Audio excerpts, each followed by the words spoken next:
Oferecimento: Supermercado Cambará, 43 3325 7755, Londrina, Paraná.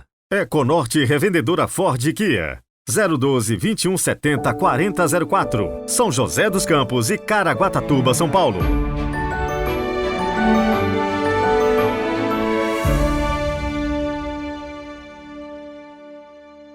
Olá, sejam muito bem-vindos a esta terça-feira, 4 de julho de 2023. Você também que está chegando por aqui, prazer, eu sou o Padre Heriberto e todos os dias temos este encontro marcado com a Palavra de Deus, com os seus ensinamentos, com o Santo do Dia que nos inspira tanto, a fidelidade a Cristo.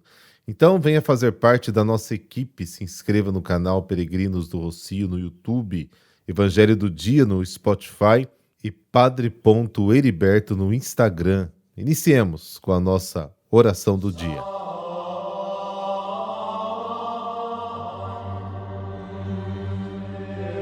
Pelo sinal da Santa Cruz, livrai-nos Deus, nosso Senhor, dos nossos inimigos. Acolhei, Senhor, as preces desta manhã e por vossa bondade iluminai as profundezas do nosso coração, para que não se prendam por desejos tenebrosos os que foram renovados pela luz de vossa graça. Amém.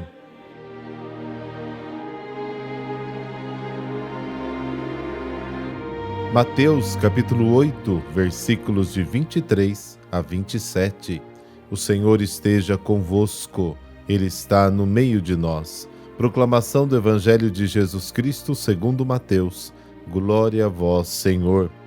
Naquele tempo, Jesus entrou na barca e seus discípulos o acompanharam.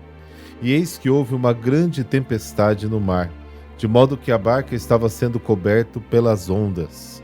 Jesus, porém, dormia. Os discípulos aproximaram-se e o acordaram, dizendo: Senhor, salva-nos, pois estamos perecendo. Jesus respondeu: Por que tendes tanto medo, homens fracos na fé? Então, levantando-se, ameaçou os ventos e o mar, e fez-se uma grande calmaria. Os homens ficaram admirados e diziam: Quem é este homem que até os ventos e o mar lhe obedecem? Palavra da salvação. Glória a vós, Senhor.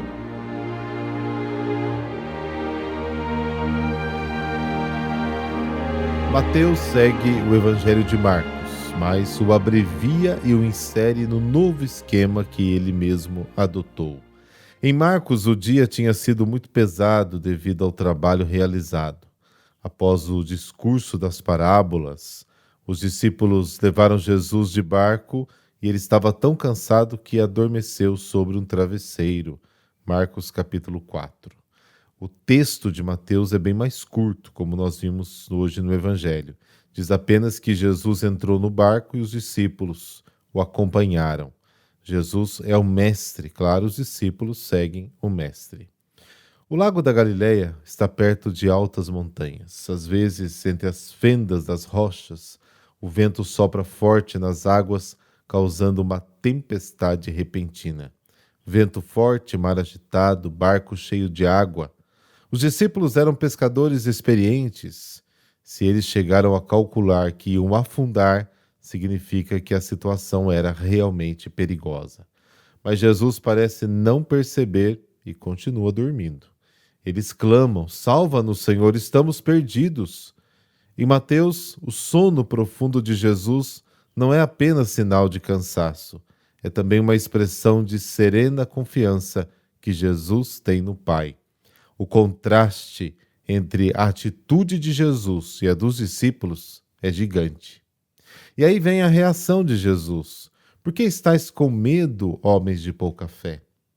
Jesus acorda não por causa das ondas, mas por causa do grito desesperado dos discípulos. E se dirige a eles dizendo: Por que vocês estão com medo? Então ele se levanta, repreende os ventos e o mar, e a calmaria volta por toda parte.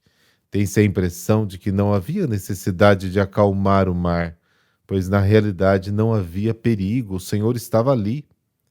O episódio da tempestade acalmada evoca o Êxodo, quando pessoas sem medo passaram pelas águas do mar. Êxodo capítulo 14.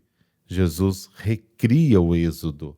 Evoca o profeta Isaías, que disse ao povo: se tiver que atravessar as águas, estarei com você. Isaías 43. Diante da pergunta de Jesus, os discípulos não sabem o que responder. Maravilhados, eles se dizem: quem é este a quem o mar e os ventos obedecem? Apesar da longa convivência com Jesus, eles ainda não sabem quem ele é. Jesus parece um estranho. Quem é esse homem? E quem é Jesus para nós? Para mim, para você?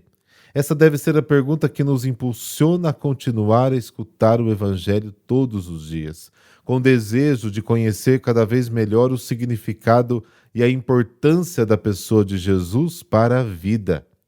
A própria Cristologia, que é o estudo de Cristo, nasceu dessa pergunta. Não nasce de elevadas considerações teológicas, mas do desejo dos primeiros cristãos de encontrar sempre novos títulos para expressar o que Jesus significava para eles. São dezenas de títulos, atributos: Messias, Cristo, Senhor, Filho amado, Santo de Deus, Nazareno, Filho do homem, Noivo, Filho de Deus, Filho do Deus Altíssimo, Carpinteiro, Filho de Maria, Profeta, Mestre, Filho de Davi, Rabone, bendito que vem em nome do Senhor, Pastor, Pão da vida, Ressurreição, Luz do mundo, Caminho, Verdade, Vida, Rei dos Judeus, Rei de Israel, e por aí vai, a lista é grande. Cada nome, cada imagem é uma tentativa de expressar o que Jesus significa para eles. Mas o que é o nome? Por mais belo que seja, nunca consegue revelar o mistério total de uma pessoa e muito menos da pessoa de Jesus. Jesus não cabe totalmente em nenhum desses títulos e em nenhum esquema. Ele supera tudo, ele é o maior, não pode ser enquadrado. O amor capta tudo isso, a razão nem sempre.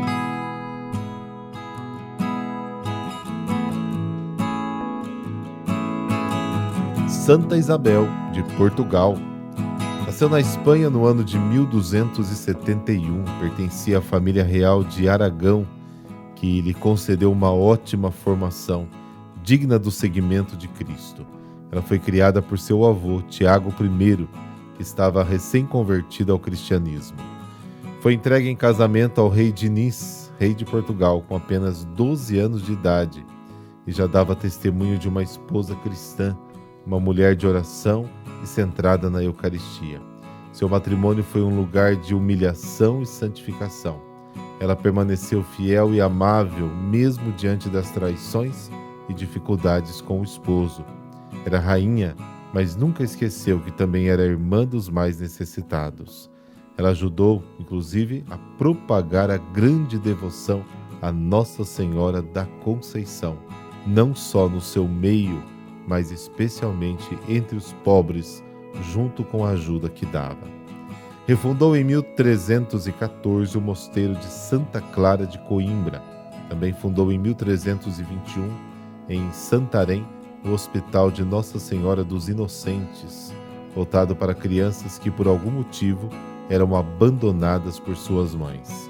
Uma de suas últimas obras de caridade talvez tenha sido cuidar do seu próprio esposo, Dom Diniz, que tanto a fez sofrer, agora precisava dos cuidados de Isabel, que se dispôs e quis cuidar dele. Ele ficou doente em 1324 e faleceu no ano seguinte. Então Isabel deixou a sua condição de viver no palácio como rainha, abdicando seus bens e títulos para receber o hábito no Mosteiro das Clarissas em Coimbra, ingressando na Ordem Terceira Franciscana. Em 1336 saiu de Coimbra e foi ao encontro do seu filho devido a um novo conflito familiar.